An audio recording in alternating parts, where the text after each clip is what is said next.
NBA Straya, how are you going? You're probably fine. I trust that you are. I believe in you. That's right, it is NBA Straya. It's Wednesday, April 24, Hump Day. Especially Hump Day today, Gerald. That's right, we've got producer Gerald over there because it's Anzac Day tomorrow. So most of you probably have the day off. Your mate Jim doesn't. He's only got to do a bloody NBA Straya and an AFL Today live show and an AFL Today after that. Jeez, I'll tell you what. Either way, I am your host, James Clement. You can see me on the AFL Today show, the official AFL Supercoach podcast, all that good stuff. Fox Sports Lab NBA. Here in the studio, just, standing. If you're not watching this on YouTube, we've got a sick setup. Producer Gerald's over there. I'm sitting here drinking from a cup, feeling good about stuff. Anyway, had some wicked games today. We're going to talk those out. The game twos. How good was that Dallas Clippers game? God damn. Tyrese Maxey won the MIP. That's right, the most improved, a.k.a. the, he was really good this year award, apparently. And, yeah, it turns out the Sixers got jobbed. So we'll talk that one out. That was fun. That'll be in the game wraps as well. That's on tonight. For mate, no mate, Spud of the night, better than Lonzo Ball. We've got some, nails, the Unpopular Opinion of the day, Outback Takehouse.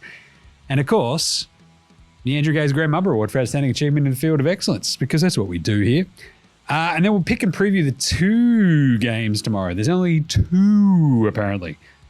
Because you might, as we are all esteemed math magicians here, how many have we had? We've had 6 game 2 so far. That leaves 2 remaining. So I'll dig into those. That'll be really fun. We went 3 of 3 on the picks today. So I hope you also saw the live video I did this morning, walking squid number 2 back from dropping his brother off at school.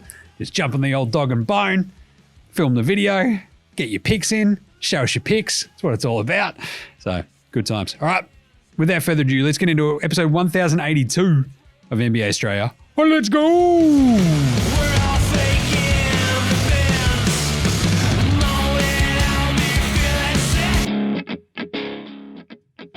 This is Joe Ingles, and you're listening to NBA Straya.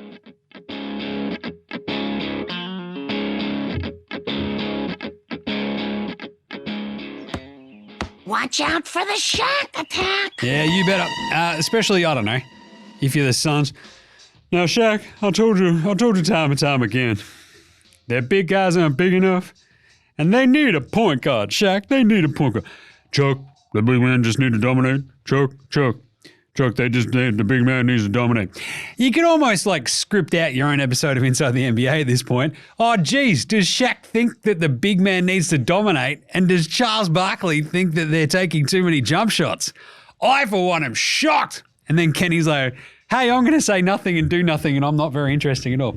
And then Ernie's just like, I'm white. Right, let's start today's show the way we start every show at NBA Straya. I don't know. It's talking about Eddie. Ernie. What am I talking about? Eddie. With the daily, it's a whip around. Let's start with the Sixers. They got dogged by the refs. That's right. We talked this one out yesterday. The whinging. The whinging was the bit that got me. The inbounds pass at the end, according to the refs, Jalen Brunson grabbed Maxey's jersey before the ball was inbounded. Josh Hart bumped Maxey as he caught the inbounds pass, which is how he fell to the ground, and turned the ball over. So they reckon it was a correct no call on Tyrese Maxey pushing off on Josh Hart, going the old whoopang. Brunson, no call for the foul on Tyrese Maxey as the inbound is happening, and then Josh Hart for knocking him over as well. It's like, sure, Sixers fans can hang that banner. It's like 2 correct non-calls. You're still down 0-2. And this is the thing that annoys me the most about this with the Sixers stuff, is whinging and bitching and moaning about it. It's not going to change the result. And all it does is take your focus off what actually needs to be done, which is win fucking game 3. If you expend that much emotional energy, go, we should have won the game. Even the ref said we should have, and they screwed up in the moment. Yeah, guess what you're going to do in game 3? You better fucking come out and deliver, or you're going to look like a pack of assholes. It's simple as that sometimes. So fingers crossed for the Sixers and the Sixers fans. They actually, come out and stomp them in game 3. I, for one, am rooting for that because that would be fucking rad. That'd be good. You know who's probably not going to do that? Tobias Harris. All right. Who will, however? Tyrese Maxey, likely, because he's awesome. He also got named, that's right, the most improved player of the year. Now, this might seem weird to you, as it does to me, because he was already really good. And also, he didn't improve as much as some other players, including the two players who got the second and third spots. That would be our man Kobe White, and Alperen Şengün, the Turkish delight, as he's now known as, according to me right now. But weird one, right? So Maxey, there's a very simple idea that he was really fucking good. I love Tyrese Maxey, but at the same time, his improvement basically just came about because he had the ball more, because they didn't have James Harden having the ball all the time. So Maxey's like, I just get to have the ball all the time. Now, look at this. And his shooting efficiency actually dropped. He scored more points. He was better. But I don't know if he's most improved. Kobe White, he actually came from the fucking clouds, shredded, and was awesome. And like actually genuinely improved. Can I speak? No. Genuinely improved because his shooting percentages went up, his scoring went up, usage went up, and away he went. That was awesome. I love Kobe White. Same with Şengün too. But still, I still reckon Jalen Williams should have won this fucking award. Like, he was absolutely awesome. We saw what? Little peaks of this last year. But by the same token, like, you should obviously improve in your second year in the NBA. So I'm okay with J-Dub not getting the nod. I just find it weird that Maxey got it. But either way, the voting of it was really, really weird as well, because if you look back through it, like, people were voting Cam Thomas. It's like, I don't know. If he's the same thing as Tyrese Maxey. I don't know that he improved. He just played more. Like, Brunson, he got 3 first-place votes for most improved. Now, I can actually see an argument for that where he's gone from, I'm a starter on a good team, I'm a starter, I'm a fucking superstar, and I'm leading the number 2 seed in the East. Like, with an extremely heavy load. Like, that was pretty cool. Halliburton got 1 first-place vote because apparently that voter stopped fucking watching in January. Good job. Duncan Robinson somehow got 4 third-place votes. Apparently, Miami has 4 actual voters.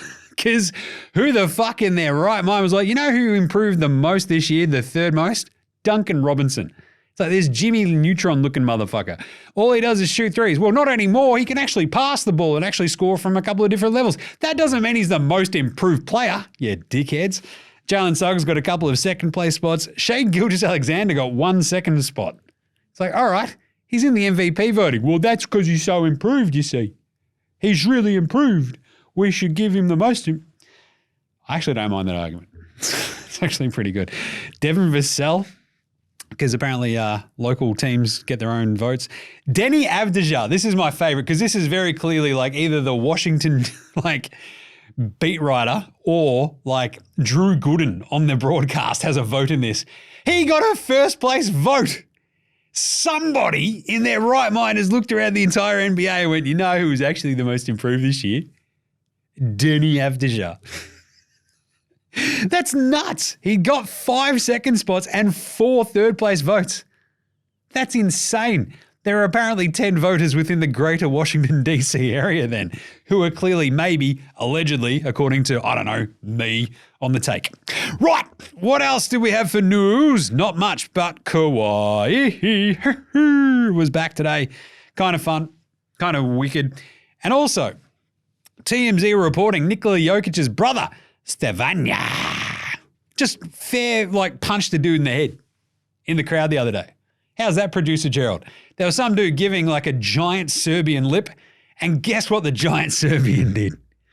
Fucking wanged him in the face. The footage is incredible. Like there's this dude mouthing off at him and Stevanja just goes, oh yeah, bang! Most impressively though, the dude eats it. He's just like, fair play, I'm going to go sit down.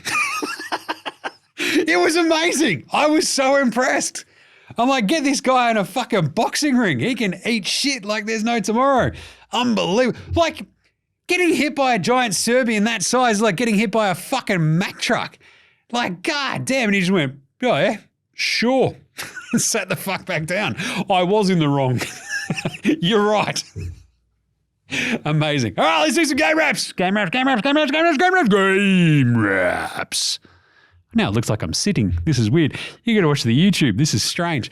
Anyway, Phoenix came up short against Minnesota. Is that a joke, Jim? Yes, because remember, Minnesota are fucking huge. 105-93. Weird game. Really, really weird game. Why is that, Jim? Because you couldn't fucking watch it anywhere in the world for the first quarter.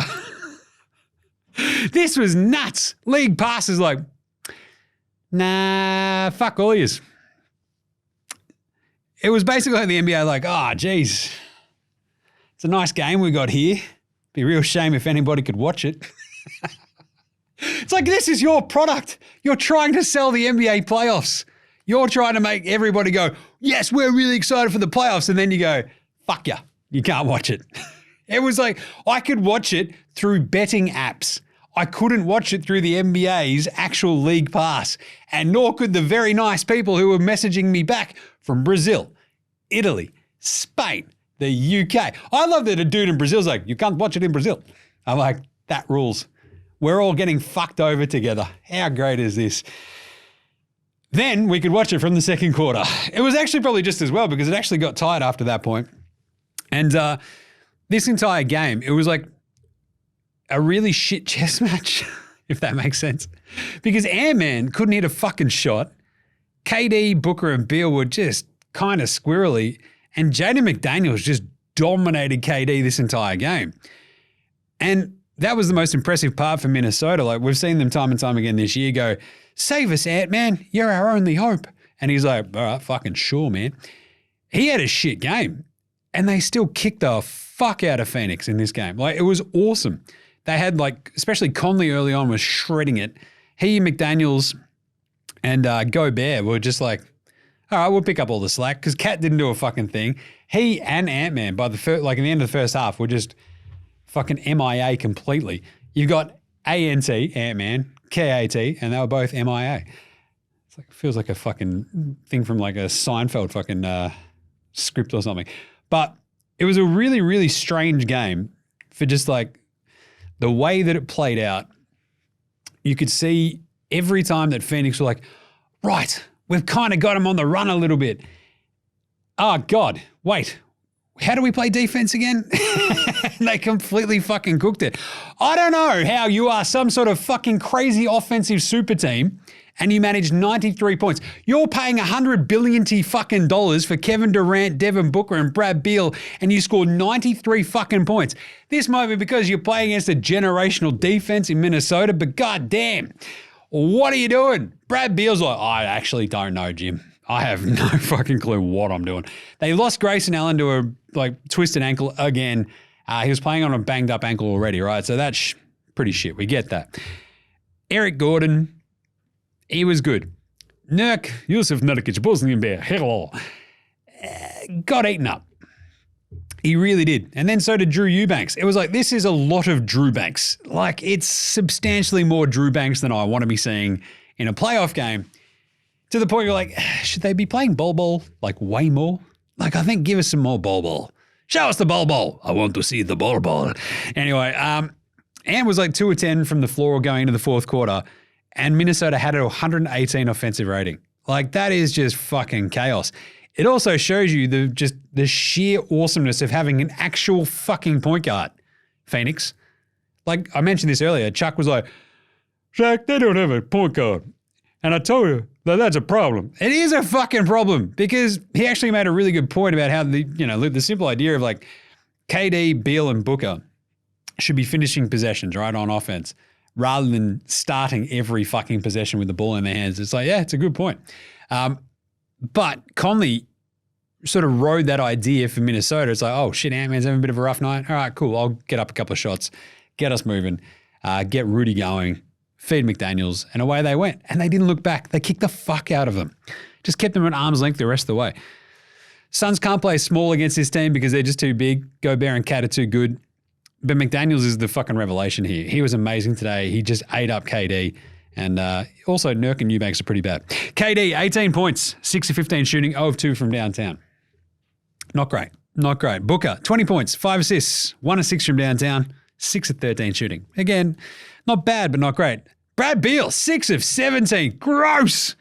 14 points, 6 assists. That's good. 4 turnovers. That's bad. Nurk had 10, 14, and 4. Playing like a lone hand when he wasn't in foul trouble. Gordon, 15 points, 3 of 5 from downtown as well. He had a couple of flashes. We were like, oh, maybe Eric Gordon can help save this guy. Oh, no, he's just gone completely cold again. So it was pretty weird. It was a strange game. And was it 8 of 22 from downtown for the Suns? 19 turnovers. Like this fourth quarter, they just went, how do we play defense? And they all looked at each other just like, fuck, I don't know. Do you remember? They all had collective amnesia. It was weird. There was like so many different times. Like this game was still there to be won. It was like a 6-point game. And then just beaten on back cuts, dumb rotations. They just kept fucking up and Minnesota made them pay, got out in the run and boom, scored way too easily, put him to the swords, ran over the top of him. McDaniels ended up with 25 points. He was amazing. He's going to pop up again later. Hashtag spoiler alert. Conley, 18, 4 and 4. As I mentioned, really, really important early after not doing much scoring-wise last game. Ant-Man, 15 and 8. Pretty good. 3 steals. Shot 3 of 12, though. 1 away from the magic number. That's a damn shame. Rudy Gobert, had 18 and 9 as well. He was very, very, very, very good. He just finds himself like, I don't know, he's got to look at Phoenix the way that I look at a tin. It's like, yes. Can't wait to fuck that one up. It's small. It's tasty. It's great. Karl Anthony Towns, 12 points, 8 rebounds, shot 3 of 7 from downtown, I think it was. No, 3 of 7 overall. Fuck yeah. He was like 0 of 5, I think, to start off with. No, that doesn't make any sense. He would have been 0 of 4 to start off with. I'm a math magician producer, Gerald, just saying. Naz Reid, 1 of 5 for 5 points. He didn't do too much, but Nicky Alexander-Walker had 10 points, and he is a fucking weapon off that bench. He had 5 assists as well. Who would have thought that Nicky Alexander-Walker would be the one who's just like, he's like the Dante Exum of America. He's like, well, he might even be Canadian though, now that I think about it. But he sort of just comes from nowhere and just shreds because he sort of got, thrown to the scrap heap and now he's like playing crucial backcourt minutes.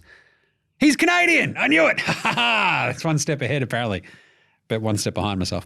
But yeah, the way he plays defense, the way he commits himself to this fucking team, it makes a huge difference. Because you look at someone like Phoenix and you're like, they'd give their left nut for a fucking Nicky Alexander-Walker at this point, right? Yusuf Nurkic is like, well, maybe perhaps already have. Anyway, because you look at their backup guards and you're like, yeah, it's Royce, well, obviously Eric Gordon, but then Royce O'Neal and Drew Eubanks. The rest of it just sort of sucks. What about Isaiah Thomas?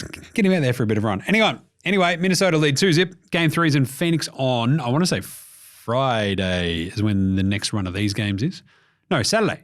Their Friday, our Saturday. That makes more sense, doesn't it? Yes, it does, Jim. And you're also wrong. No, it is our Saturday. Yes. Nailed it. Having a shocker today. Indy beat the pants off Milwaukee. Ha-ha! Nailed it. 108 to 125. The Pacers, what happened here?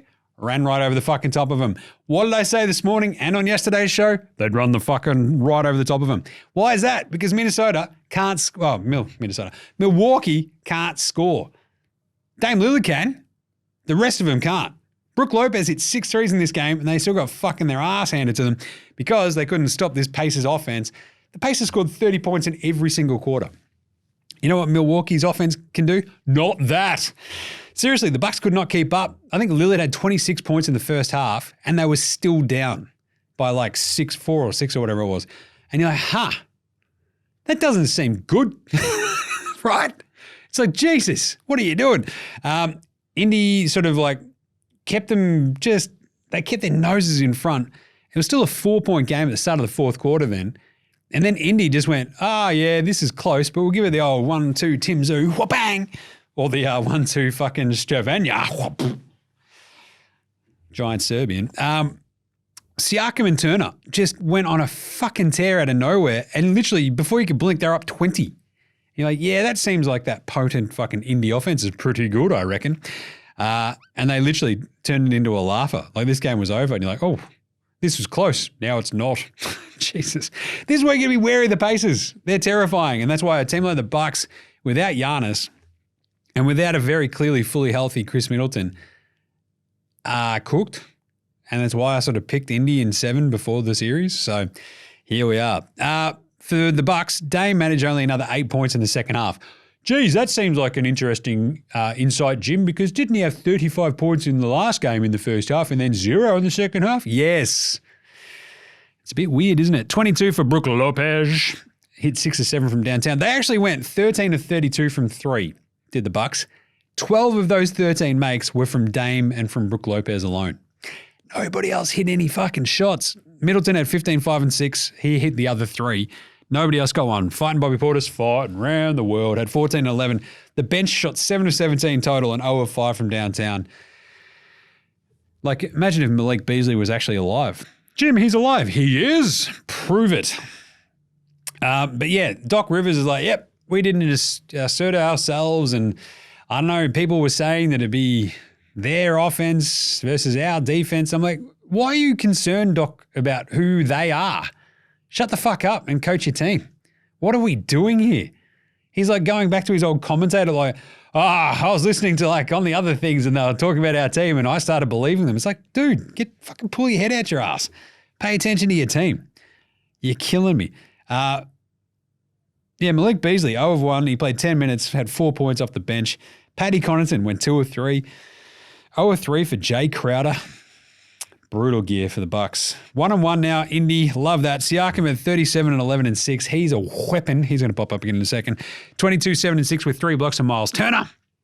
And the 20 for Nembhard. So I mentioned this in the last game wrap, right? So of the game 1, Nembhard and Naismith did fuck all. Today, they really stepped up. Naismith had 11, 5 and 7, went 3 of 8 from downtown, and Nembhard shot 8 of 11 for his 20 points. Halliburton still looks a little bit wonky. He had 12 and 12, but 3 of 7 from 3. Kind of handy, but he should be shredding Dame. He's clearly not fucking fully right. But the big thing there, right, was their bench. Ain't no stopping. Obi Toppin. He had 9 points. TJ McConnell had 6 and 4. Ben Shepherd hit a couple of threes. He had 8 points. He actually started that run in that fourth quarter too. So on for young and old. Series tied 1-1. You love to see it. And then finally, Dallas held on to beat the Clippers 96-93. This is actually really 96-90.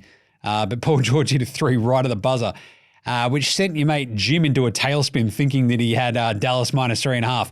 The line was minus 2.5, you might remember from yesterday's show. They'd actually dropped to underdogs. They were plus 1.5 this morning when I was talking it out on the walk home from dropping off the squid. And yeah, you could just see just my life flashing before my eyes with that stupid 3 from Paul George. But it was okay in the end. We got there. But wow, what a sick game. We had an awesome Luka dagger in Harden's face. You had Maxi Kleber getting the missed free throw rebound that basically saved their game, where it was like 94-90 with 14 seconds left. And you're like, if you hadn't got that rebound, you would have had this moment of like, well, this is going to be a heartbreaking Mavericks loss, isn't it? And it's going to be fucking hilarious because they don't have any other way of losing, basically. But Kleber got the rebound. And the coolest part about that was Luka's like, yes, my very good friend, Maxi Kleber. Remember how I didn't fucking throw you under the bus last game and just shit talk you to the bench, to the media, to everybody, the fans? That never happened because you're my very good friend. It was very fun. Maxi Kleber has definitely got lots of mates all of a sudden. Yeah, like 9 seconds left after Kyrie missed that free throw. They're up 4. He misses that one. You're like, you're up 4, but if someone's going to fucking blow a 4-point lead in 9 seconds, it's definitely going to be the Mavs. They didn't. This was awesome. It was a knockdown, drag out, fucking just street fight all game. And every time the Dallas sort of got up, the Clippers just somehow manufactured like a way of staying close. Like they never, ever, ever do shit easily, it feels like, against good teams to Dallas. And like even when they got up 9 with like a minute and a half to go with that Luka dagger, you're like, they should be fine. And then like a minute later, you're like, how are they going to lose this? Because Zoom's had that bucket. It was a 4-point game again. You're like, oh, God. Why would you bet on the Mavericks, he says. Why would you do it? Why would you do it to yourself?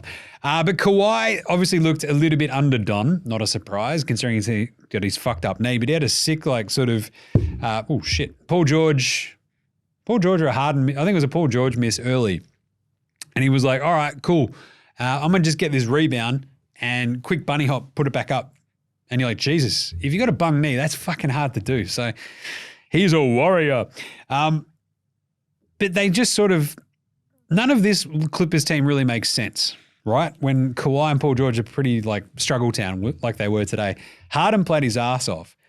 It just felt like the Mavs, especially in that fourth quarter when it was like Luka getting to the line, because they were down with like 8 minutes to go. They were down 4 or 5. Luka got to the line. PJ Hamilton Washington made a 3. Luka made a 3. And you're like, oh, yeah, that's why the Mavs are good. That's why they're always dangerous. They'll always just fucking hit threes out of nowhere. Anyway, great game. Awesome game. Felt like it would end in a brutal Dallas loss. They didn't. They managed to keep it close, and they kept scoring in the fourth quarter, which is like one of those big things, especially against a defense like the Clippers. If Kawhi was fully armed and operational, maybe this would have been a different story. Harden had 22 points. They shot 36% from the field, the Clippers. Brutal. Gross.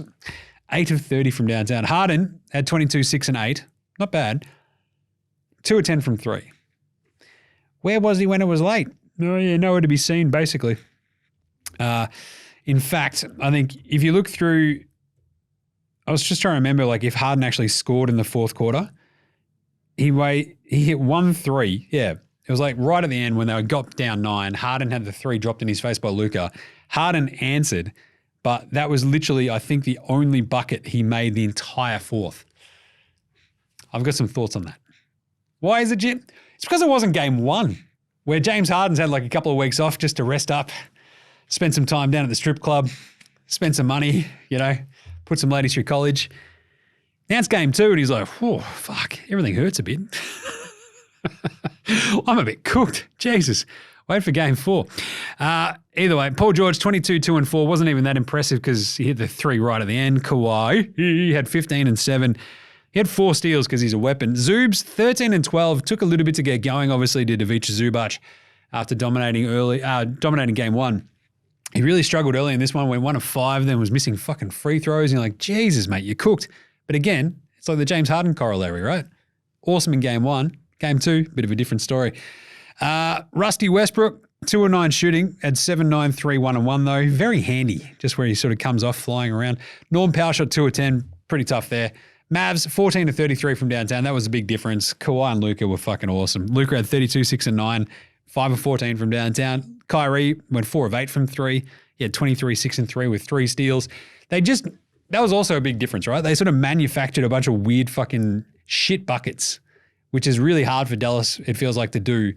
But PJ Hamilton, Washington, Kyrie, they were sort of just jumping passing lanes. They just got a couple of easy ones, which just makes it, as long as that scoreboard is ticking over for Dallas, it feels like they're always in the game, right? PJ Hamilton, Washington, 18 and 6 with a couple of blocks. He went 3 or 4 from deep. Derek Jones Jr. had 10 and 7. Tim Hardaway, the lesser, looked like he hurt his ankle. Just saying, might be for the better. Needs more Dante. Right, this series is 1-1. That's awesome. Good times, great memories. Let's do an NBA Straya approved performance of the night. That's not a knife. That's a knife. That is a knife. Siakam, I'll tell you what, that's Indy's first win in like years in the playoffs. They've been swept. They bring him in and he played his ass off today. They kicked the shit out of the Bucks because of him. 37, 11, and 6, shot 16 of 23 and 3 of 4 from downtown. And of course, Luka. That dagger that he hit in Harden's face was such a big boy move where you're just like, hey, James Harden, how my balls taste? It was pretty good. 32, 6 and 9, 11 and 26 shooting, 5 of 14 from downtown. But also was a very, very great, good teammate. Yes, very good, very great. Hello, Maxi Kleber, my very good friend. Very fun stuff. Yeah, especially that's a nice bounce back for happy, good Luka after a bit of a shit show last game. Spud of the night.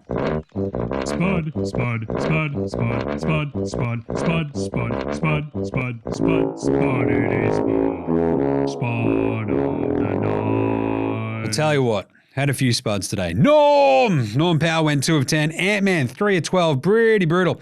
But Brad Beal is one that gets me, right? 6 of 17. He has like flashes where you're like, God, he's a good basketball player. And then he misses like the next 8 shots. And you're like, what the fuck is going on with this guy? This sucks.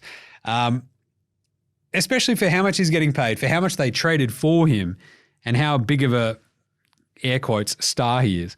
It's just a bit shit. Naz Reid going 1 of 5, not great. Pat Bev went 1 of 5. 2 of 9 for Rusty, as I mentioned. Ant-Man's 3 of 12, though, was pretty weird. But they still managed to win, so that was pretty impressive all up. Otherwise, the 6 of 17 from Brad Beal, it's literally the one that sort of stands out the most. You're like, all right, Bradley, what are you doing? Not much, clearly. Very Spud-worthy.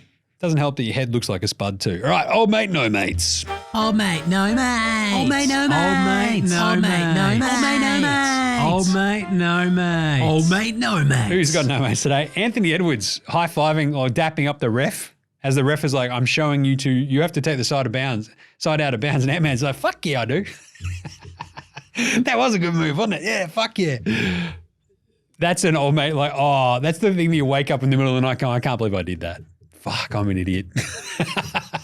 Just the dread. You're just like, I look like a fucking moron. The thing is, Ant-Man probably gives absolutely zero shits that happens. He would be like, that was fucking funny as, I can't believe I fucked that up. That's awesome. I'm a legend though. Rock on me. Ant-Man's that kind of dude. Just got to be like more like Ant-Man. That's my motto now, Gerald. That's what it is. Tyrese Halliburton though, his weird voice. I very much enjoyed this. Like, he and Karl Anthony Towns just have like literally two different voices that they talk in. Like, Tyrese Halliburton's like, yeah, man, we had a really bad game today. It was like really, really tough. And like, hey, so then we were talking like this. And it's like, oh, yeah, sure. So what's going on? Like, completely different. Karl Anthony Towns is like, hey, motherfucker, what are you doing over there? Oh, yeah, it was a really tough game. I'll tell you what. Like, it's just, it's fucking weird. Someone pointed out that it's his white side trying to assert itself. And I nearly fell off my fucking chair reading that. It's good. But at Halliburton, it's literally like two different people talking. It's fucking weird. Go check it out. Pantsing of the night. This is the Luka dagger in Harden's face. Like the fucking shimmy, shimmy, bang. Very, very fucking nice. That's an absolute pantsing. This could also go to like the Sixers being pantsed by the refs if we want to sort of like lean on that a little bit more. I do wonder, like, if I want to look at the correlation of the amount of whinging the Sixers did after that game as to how many calls they get for the next game. Just keep an eye on that one. But yeah, they got pantsed by the refs. They lost that game probably because of them, but I'll get to that in a second in YNAS. And finally, better than Lonzo Ball. Lonzo was the best player in high school. He was the best player in college. You think he'll get to the pros and be like, I made it to the pros, now I can be average. He's coming for everybody. Coming for everybody. Better watch out, Jaden McDaniels. Especially if your name's Kevin Durant.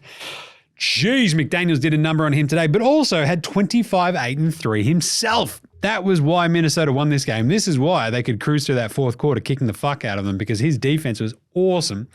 And that's like that sort of thing that you forget about Minnesota. You're like, oh, they've got two really big dudes, Rudy Gobert, they've got Karl Anthony Towns, man. But also, they've got a fucking fully armed and Operation Jaden McDaniels who hasn't punched a wall this year. And Ant-Man on defense, you're like, yeah, they're just ruining Devin Booker and fucking Brad Beal's shit. It's great. And yeah, he's way better than Lonzo Ball because 25, 8, and 3 is better than Lonzo's anything Lonzo's ever posted in the playoffs because never played in them. All right, let's do some YNAs right after this. This is Cam Glidden. This is Anthony Drimmick. This is Mitch McCarron. This is Jason Kadee. This is Daryl McDonald. Hey guys, this is Hugh Greenwood. Yo, what's going on? This is Ellie. This is Mark Worthington, or commonly known as Wortho, and you're listening to NBA Straya. You're listening to NBA Straya. And you're listening to NBA Straya. And you're listening to NBA And you're listening to NBA Straya. And you're listening to NBA Straya. And you're listening to NBA Straya. You're listening to NBA Straya.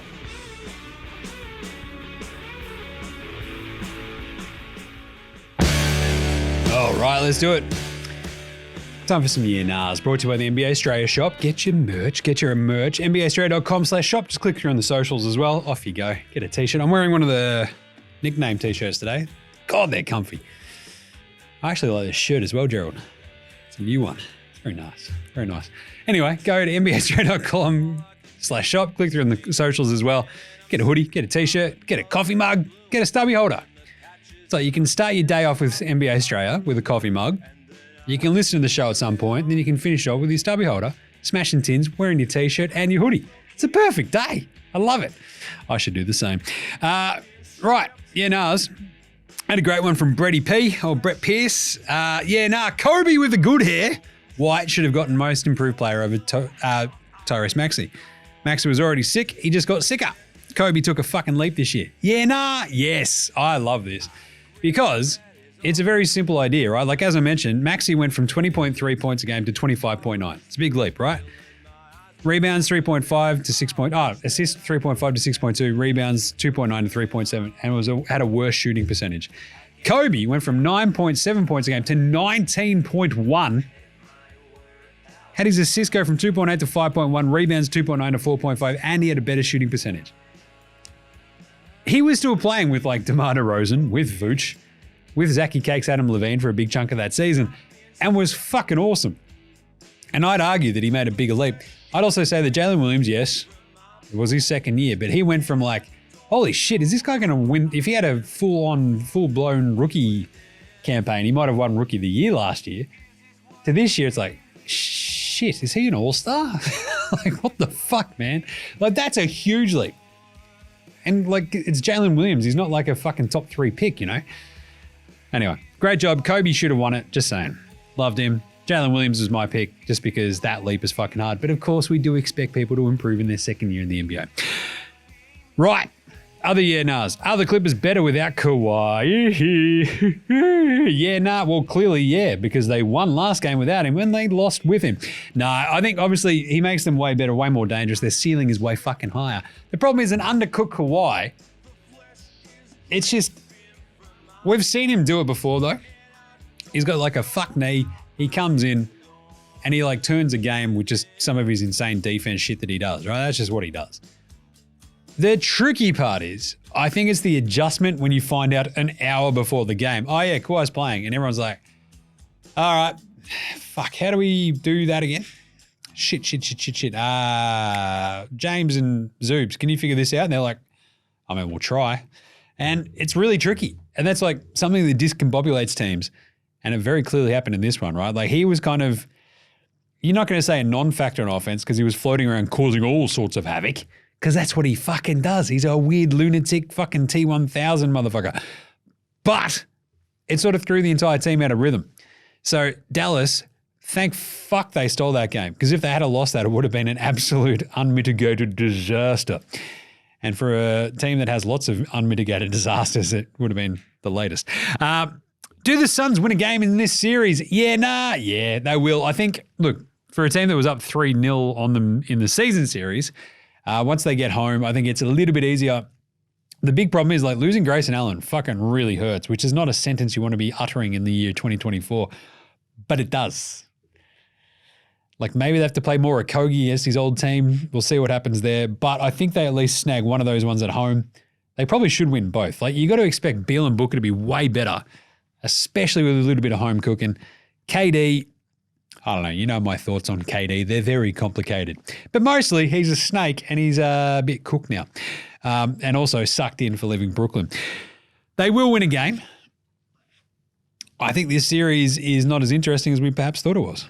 Because they've done this without like Ant-Man being really good in game one and then being a bit of an offensive non-factor in game two and still winning that game is fucking huge for the Wolves. Like especially with Cat also struggling because usually if Ant-Man has like a quiet game, Karl Anthony Towns goes, all right, I'll score like 24 and be very handy. Today it was everybody else. That's worrisome if you're the Suns.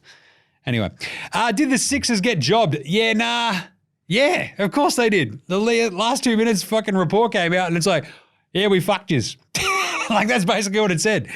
In very, very NBA sort of things, it's like, yes, we should have called a foul and there was a no call that was correct, but then we missed these two calls. So we, what we did is we firmly placed things into your buttocks and completely fucked you. So there you go. Really sorry about that. Nothing you can do about it. Sucked in. We're moving on. They got jobbed. But also, like, make your own luck in that situation. Like, call the fucking timeout before inbounding the ball. If they do that, they win the game. They inbound it. They leave it to the fucking refs. The refs are like, oh, what are we doing? Oh, God, this big MSG crowd. Fuck, Spike Lee's going to kill me if I do anything. Ah! And then Dante DiVincenzo hits fucking a massive shot. Like, the craziest part is we've got 87 fucking camera views of that game, like, of that inbounds thing. And there's so much contact. Like, the push-off, I'm still like, that's probably a foul. Josh Hart, there's like the tug from Brunson on Maxi's jersey. Maxi then sort of like half flops though. So maybe don't do that and lose the ball. Just fucking catch the ball. Even if someone is tugging on your jersey, get fouled and you're all good. Josh Hart poleaxes him. He's on the floor. Everyone's like, oh, it was probably a foul. The ref's like, nah. Let him play. It's like, what the fuck is happening? So yeah, the Sixers got completely job, but also make your own luck. Unpopular opinion of the day. I know where that button is. Now look at me, please. Look at me. Look at me. Look at me. All right, updated most frustrating teams after 2 games rankings. Number 1, still Philly. Number 2, that's now Phoenix. Number 3, Orlando. 4 is probably gonna have to be the Bucks because God, they're a slog to watch. Like without Giannis, it's like fuck. Like Dame is like hitting shots and they were up and about in that second quarter. They were vibing and then it all went to shit. Yeah, so that's where they are at the moment. The Mavericks probably still 5th because fucking hell. If you're a Mavericks fan, you're like, why do I do this to myself? It's like me being a Carlton fan. It's just like every game is fucking torture. Jesus, can you just win one easily? Anyway, finally, let's do a bit of Outback Takehouse. It's Wednesday at Outback. You know what that means? Oh, yeah, midweek specials. That basically means that we dug up the wombat that we buried last week. We'll call it a wombat hungy. That's right, we'll steal it from our Antipodean friends over there in Kiwi land. That's right, wombat hungy, only at Outback. Might smell a bit, but she's bloody delicious. The meat just falls off the bone, Gerald, I'll tell you. It's beautiful, and it's a flame grilled take, only at Outback. And today's flame grilled take is,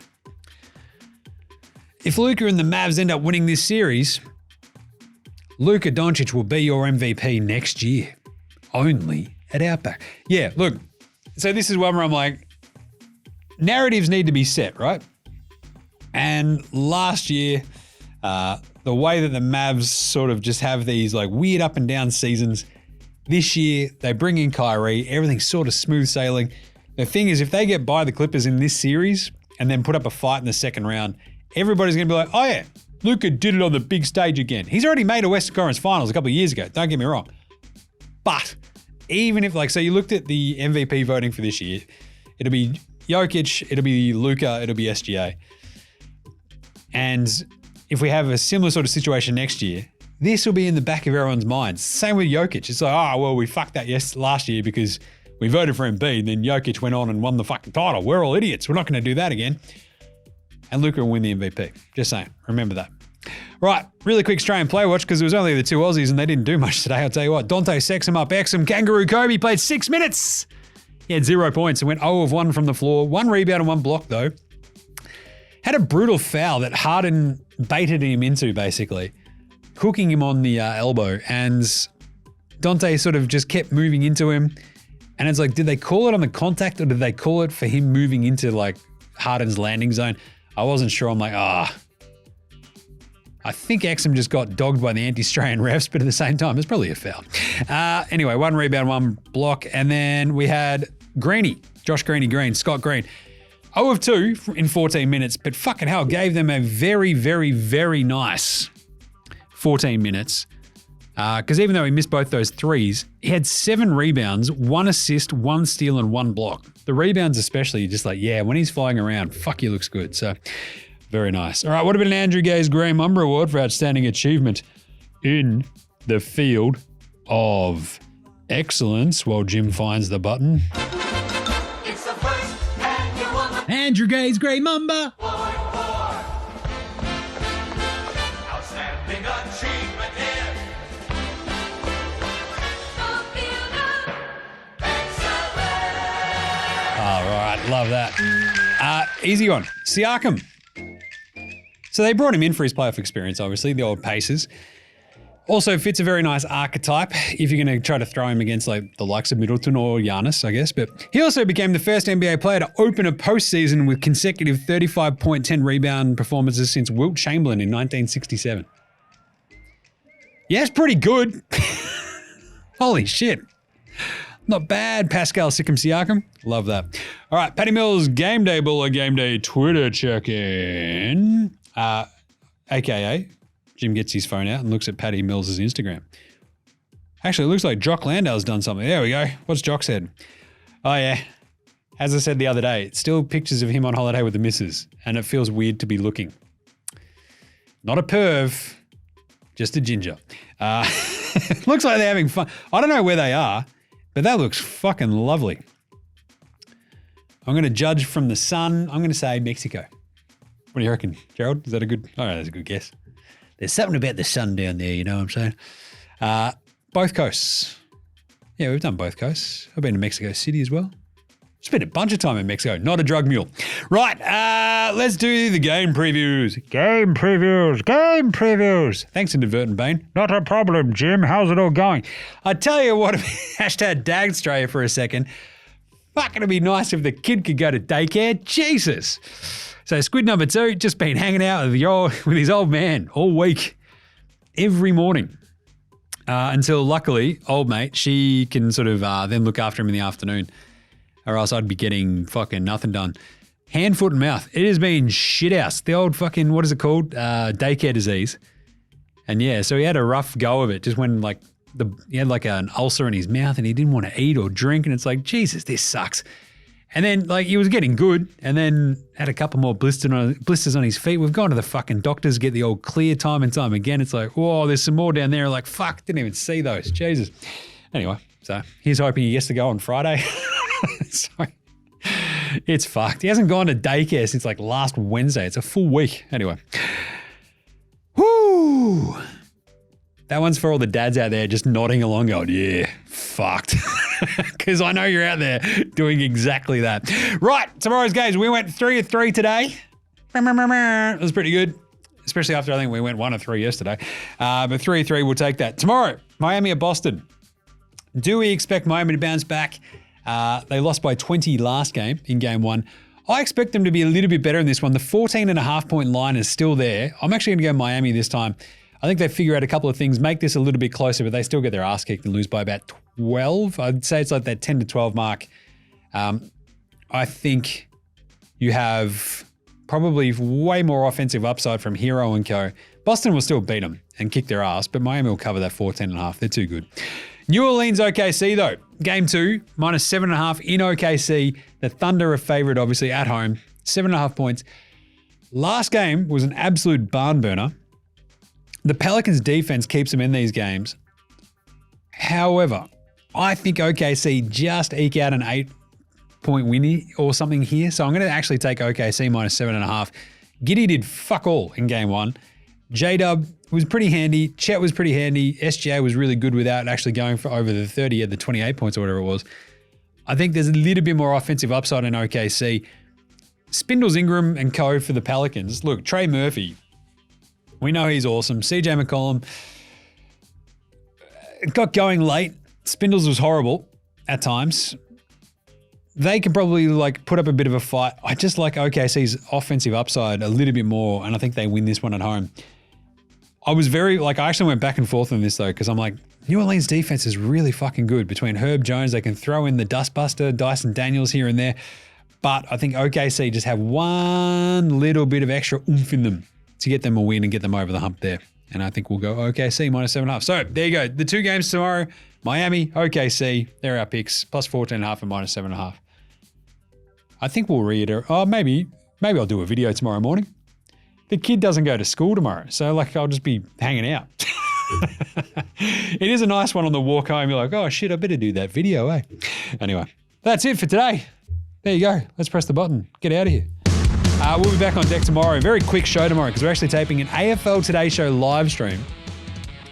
And that'll be going during Anzac Day game. So we might try to do the NBA show beforehand. Don't know. Probably not, actually. We'll see. We'll probably figure that one out, Gerald. What do you reckon? What time do those NBA games start tomorrow? He says, doing this live on the show. The games do start tomorrow at 9 and 11:30. We probably could actually do NBA before we start the live stream. We'll see what happens. Either way, there will be an NBA Straya tomorrow. Check it out. In the meantime, make sure you're following NBA Straya on Twitter, Facebook, IG. We're all over the socials. You know that. Get around the AFL Today Show as well. Subscribe, like, and star, all of that and all the good stuff. Check it out on YouTube. Check this one out on YouTube. And get around the live stream. That's going to be fun as hell. If you enjoyed those Boomers live streams that we've done over the years, these AFL ones are really good. If you're into Supercoach as well, we'll have Al hanging out with myself and Stats Guy talking a bunch of shit for the entire Essendon Collingwood game. It should be very, very fun. Yeah, it's going to be a big day tomorrow. Tell you what. Anyway, do all that. Check out NFL Australia. Check out the Cricket Today podcast, the Football Today podcast. Hold all tickets. Like, subscribe, and star all of those as well across all of your Apple Podcasts, YouTube, Spotify, whatever app you're using on the Android phone. How are you listening to your podcast? Just do that. Comment, like, star. Just give us a review as well. Just be like, Jim, you do okay, buddy. Or just tell me to fuck off. It all works. Go to nbastraya.com/shop. Get your merch. And big thanks always go to From Oslo for the intro and outro song. They rule. So do House Hats, Joshua De Laurentiis, Fascinated Gold Mines, Ramshack Alarmy, Iowa, Section I, Green, and Dozers. They're behind all the tunes you hear throughout the show. Smash them on Bandcamp, Triple J and Earth, Facey, Apple Music, Spotify. Have you listen to your tunes, follow your bands, do that. NBA Straya supports Australian bands. So should you. You gotta watch this on YouTube. It's fun as hell. Like, it's just like, Jim is just fucking waving his arms around, doing weird shit, grinning at the camera like a lunatic. It's pretty fun. No skit today, but we will catch you tomorrow, you dickheads. Remember to check out that live stream, AFL Today show on all the socials, Sports Today show on the old Facebook too. I'll share it out through NBA Straya though. Either way, have a good Anzac Day. This is NBA Straya saying, look after yourselves, would you? And let us at night.